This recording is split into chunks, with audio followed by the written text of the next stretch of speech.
En tout cas, ce qui est légal, c'est parfois de dénoncer des situations. Parce que tu y vas fort, hein, le business notamment de la chirurgie esthétique, tu y consacres quasiment un chapitre en entier. Oui, parce on que apprend c'est un fléau. que certains candidats sont payés par des cliniques ou des agences de tourisme médical pour en assurer la publicité. Ça te choque?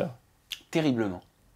Ça me choque terriblement et je suis très bien placé, je crois, sans vantardise aucune pour en parler, parce que j'ai moi-même fait 2 vidéos en suivant 2 candidates de télé-réalité dans le passé, il y a plusieurs années, dont une en Tunisie. Je l'ai moi-même fait cette expérience-là. À l'époque, j'avais été sollicité par des agences de tourisme médical étrangères et je n'avais pas compris que c'était un business qui servait véritablement à transformer des spectateurs en futurs patients. Spectateurs qui n'ont pas forcément de complexe ou pas forcément de se changer physiquement.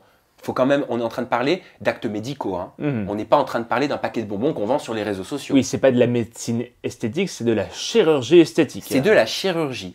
Et des candidats d'émissions, ce que j'appelle rouleau compresseur, c'est-à-dire ce sont les émissions qui font le plus d'audience et qui sont enviées aujourd'hui, partez à l'étranger, rendre visite aux patients, faire de la propagande, parce que c'est même pas de la promotion, moi j'appelle ça de la propagande. Face caméra, elles sont disponibles hein, sur YouTube. Hein. Il suffit de chercher en regardant la caméra en disant « Je vous invite à vous faire opérer avec telle clinique, vous allez voir, ils prennent super bien soin de vous, ils sont super bien, regardez, ça a effacé les complexes de telle personne. » Ça s'appelle de la publicité, c'est légal.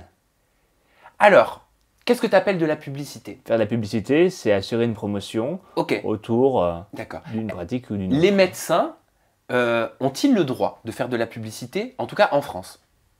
Je ne pense pas. Non. La réponse est non. Et à l'étranger? À l'étranger, oui. Donc c'est légal, c'est amoral. Voilà. Et un jour, j'espère qu'il y aura des lois pour pouvoir protéger justement les personnes qui sont derrière les réseaux sociaux, les personnes qui sont derrière la télévision, parce qu'on n'est pas obligé de ressembler à tout le monde pour s'aimer. On n'est pas obligé d'avoir les mêmes bouches, les mêmes fesses, les mêmes joues pour pouvoir s'aimer. C'est notre différence qui fait notre diversité. Mais exactement. Et je suis moi-même passé par là. Moi aussi, j'ai voulu ressembler à tout le monde. Donc encore une fois, je ne jette pas la pierre. À qui tu voulais ressembler?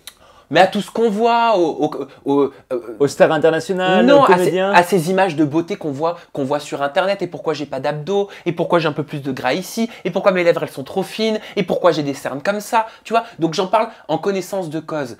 Par contre, là où ça devient plus grave, alors certes à l'étranger ils ont le droit, mais je suis désolé, en France, quand tu es influenceur, que tu as 2 millions d'abonnés, ou même 1 million ou 700 000 ou 500 000, tout ce que tu veux, pour moi, tu as une responsabilité vis-à-vis des personnes, et souvent du jeune public, qui te regarde. C'est tout. Et ces personnes-là, il faut quand même le dire, c'est très important, ne faisaient pas de la promotion ou de la propagande pour la chirurgie à l'étranger, que pour la chirurgie à l'étranger. Ça se passe aussi chez nous, Maxime, en France, dans des cliniques parisiennes. C'est dingue. En tout cas, tu en parles très bien dans ton livre. Regardez ce chapitre, il y a pas mal de révélations à l'intérieur.